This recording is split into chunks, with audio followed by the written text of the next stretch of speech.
दोस्तों आज हम लोग पढ़ेंगे क्लास 8 का 18 चैप्टर। और आज वैसे भी लास्ट है, तो यहाँ से शुरू करते हैं। यहाँ तक हम लोग डिस्कस कर चुके थे, अब यहाँ से शुरू करेंगे। Clean India initiative. Clean India initiative है क्या? Our rivers are our life line. जो रिवर्स है वो हमारी लाइफ लाइन है, मतलब जो है उसमें पानी हमारे यहाँ मतलब चाहिए होता है हमें लाइफ जीने के लिए, तो पानी की जो पूर्ति होती है वो रिवर्स करती है। In the last few decades the quality of water in the Indian river has been deteriorated. जो हमने कुछ सालों से देखा है कि जो क्वालिटी है पानी की वो ख़राब होती जा रही है। Deteriorated means खराब हो जाना. We should follow the ways to prevent the water pollution given in this lesson and also encourage others to do so. तो हमें दूसरों को खुद भी फॉलो करनी चाहिए, दूसरों को भी कहना चाहिए। वाटर पॉल्यूशन से हम लोगों को बचाना चाहिए पानी को। This small initiative will help us to keep our rivers and other water bodies clean. इस छोटे से काम से हमारे जो वाटर बॉडीज होंगे वो क्लीन रहेंगी and also help us to keep India clean. इससे हमारा जो इंडिया है वो भी क्लीन रहेगा। अभी साइंस अपडेट ये क्या है, ज़रा ये पढ़ लेते। तो साइंस अपडेट में क्या दिया है, scientist have discovered a new microbe. Scientist ने एक नया माइक्रोब डिस्कवर किया that would be useful to remove dye and other pollutants from the water body. तो वो माइक्रोब का काम क्या होगा, तो माइक्रोब ये काम करेगा जो वाटर बॉडीज़ में जो डाइज वगैरह हैं, अदर पॉल्यूटेंट्स हैं, उनको साफ करेगा। This microbe a bacteria when tested successfully remove 96% contaminants from the water sample. जब इस बैक्टीरिया को टेस्ट किया किसी वाटर बॉडी में, तो उसने 96% जो कॉन्टेमिनेंट्स थे वाटर में, कॉन्टेमिनेंट्स मतलब पॉल्यूटेंट जो थे वाटर में, उनको साफ किया। This microbe can be very useful in cleaning the water bodies specially in the life line of Delhi the river Yamuna. तो ये माइक्रोब स्पेशली यूजफुल कहाँ पर है, रिवर यमुना में। जो दिल्ली में जो रिवर यमुना है उसमें जो वाटर बॉडीज़ बहुत सारी गंदी हैं, तो उसमें इस माइक्रोब बहुत ही यूजफुल रोल प्ले करेगा। नेक्स्ट हम लोग पढ़ेंगे क्या, नेक्स्ट हम लोग पढ़ते हैं पोटेबल वाटर क्या होता है। Water that is suitable for drinking is called potable water. जो वाटर पीने लायक होता है उसको बोलते हैं हम लोग potable water. Municipal bodies treat the water before supplying it to households. तो जो म्यूनिसिपल बॉडीज़ होती है वो क्या करती है, जब वाटर आता है हमारे यहाँ सप्लाई वाला पानी, वो जो होती है म्यूनिसिपल बॉडीज़ उसको साफ करके तब हमारे घर पे भेजती हैं। Various steps are involve in making the water clean. तो बहुत सारे स्टेप्स इसमें इन्वॉल्व है, कैसे वो पानी को साफ करते हैं। Let us learn about these steps. तो इन स्टेप्स के बारे में हम लोग पढ़ते हैं। तो चलिए पहले हम लोग पढ़ते हैं water treatment plant. Water treatment plant क्या है। Before the water reaches our home, हमारे घर में पानी पहुंचता है उससे पहले क्या होता है, it needs to be clean by removing the impurities and killing disease causing microorganisms. हमारे घर में पानी पहुंचे इससे पहले ना पानी को साफ़ किया जाता है, उसमें इम्प्योरिटीज़ हैं वो साफ़ की जाती हैं, और डिजीज कॉजिंग जो माइक्रो ऑर्गेनिजम्स हैं उन्हें ख़त्म किया जाता है, मार दिया जाता है। Water is clean in the water treatment plant. Water को कहाँ साफ़ किया जाता है, वाटर ट्रीटमेंट प्लांट में, consisting of different tanks. Water is clean in water treatment plant consisting of different tanks. Water कहाँ साफ किया जाता है, वाटर ट्रीटमेंट प्लांट में। वाटर ट्रीटमेंट प्लांट में क्या होता है, बहुत सारे टैंक्स होते हैं। तो वाटर हम लोग कहाँ ट्रीट करते हैं, वाटर ट्रीटमेंट प्लांट में। वाटर ट्रीटमेंट प्लांट में बहुत सारे टैंक्स होते हैं। वाटर फ्रॉम रिवर्स और lakes is first pumped into the sedimentation tank. Water जो पहले नदी और लेक का जो भी आता है पानी, वो हम लोग उसे सेडिमेंटेशन टैंक में इकट्ठा कर लेते हैं। सबसे पहले सेडिमेंटेशन टैंक में इकट्ठा किया जाएगा पानी, नदी तालाब का जहाँ का भी आएगा, ठीक है। अब देखते हैं सेडिमेंटेशन टैंक में होता क्या है। तो सेडिमेंटेशन टैंक में क्या होता है, water is allowed to stand for a day. Water उसी में रखा रहता है एक दिन के लिए, मतलब ऐसे ही रखा रहेगा, कोई डिस्टर्ब नहीं करेगा उस पानी को। Most of the large insoluble impurity settle down at the bottom of the tank. जो इनसॉल्युबल इम्प्योरिटीज़ जो मतलब घुलने लायक नहीं है, वो नीचे बैठ जाती हैं बॉटम में, टैंक के बॉटम में बैठ जाती हैं। Some light insoluble impurities remain suspended in water. और जो लाइट हल्की इम्प्योरिटीज़ होती हैं वो पानी में बनी रहती हैं। फिर आता है लोडिंग टैंक। लोडिंग टैंक में क्या होता है, अब पानी आया लोडिंग टैंक में, मतलब सेडिमेंटेशन टैंक के बाद लोडिंग टैंक में आया, तो water is pass into loading tank. Water जब लोडिंग टैंक में आया तो क्या हुआ, the suspended impurities are made to settle down faster.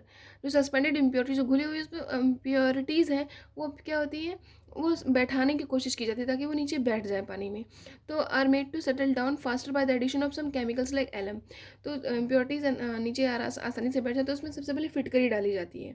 This is called loading, इसको बोलते हैं लोडिंग। तो उस पानी में फिटकरी डालना उसको बोला जाएगा loading.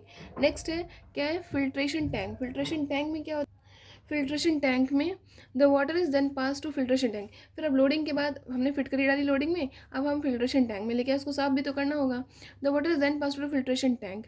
Here water passes through the layers of sand. अब यहाँ जो पानी बहुत सारी लेयर्स होती है सैंड की, सैंड पड़ा होता है, ग्रेवल हो पासिस थ्रू द, एक सैंड की लेयर से पास होगा, सैंड के बाद ग्रेवल की एक लेयर आएगी वहाँ से पास होगा, फिर कारकोल की एक लेयर होगी वहाँ से पास होगा, which filters the remaining lighter suspended impurities. तो जो लाइटर सस्पेंडेड इम्प्योरिटीज़ हैं यहीं आके अटक जाती हैं।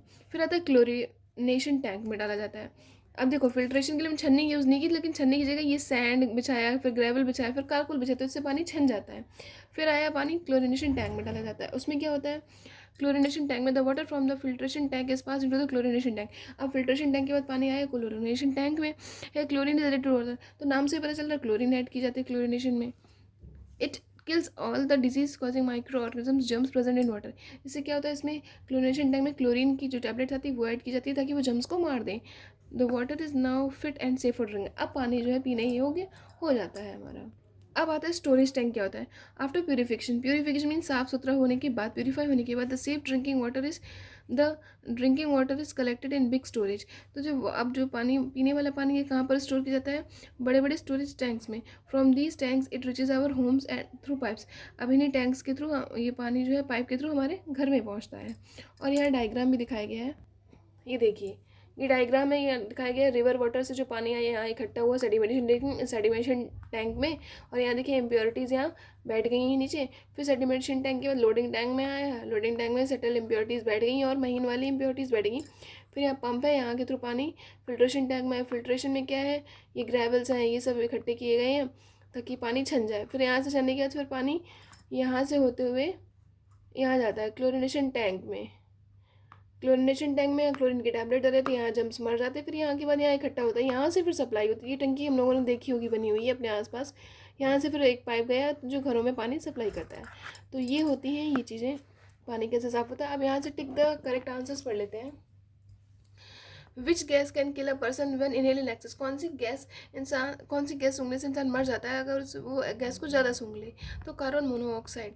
ऑक्सीजन सूंघने से कोई नुकसान नहीं है, इतना सल्फर डाइऑक्साइड नहीं, कार्बन डाइऑक्साइड नहीं है, लेकिन कार्बन मोनोऑक्साइड बहुत ही ज़्यादा जहरीली है।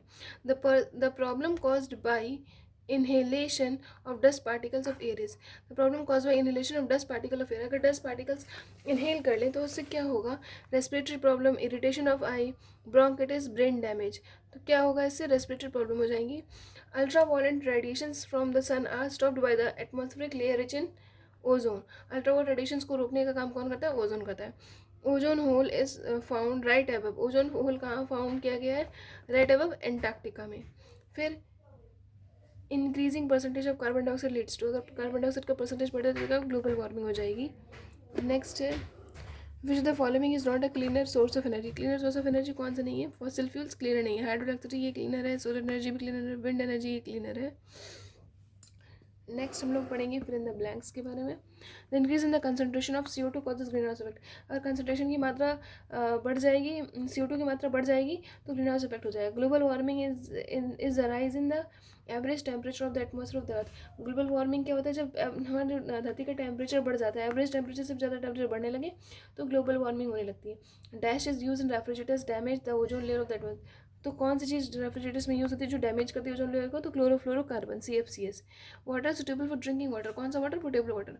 डैश है causes biological magnification. Biological magnification कौन कर देते हैं, pesticides. Taj Mahal is highly affected by, Taj Mahal को किसने अफेक्ट किया है, air. Taj Mahal is affected by air pollution, air pollution की वजह से ताजमहल अफेक्टेड है। फिर मैचिंग देख लेते हैं हम लोग। ग्रीन हाउस गैसेस को मैच करेंगे, कार्बन डाइऑक्साइड की वजह से होती है green house, chlorofluorocarbon ozone deplete कर देती हैं। इंडस्ट्रियल इफ्लुएंस पॉल्यूटेड वाटर में डाल दिया जाता है, ऑक्साइड्स ऑफ नाइट्रोजन क्या करती हैं, एसिड रेन कर देती हैं। तो ये हो गया चैप्टर हमारा कंप्लीट। अब नेक्स्ट हम लोग पढ़ेंगे अगला चैप्टर।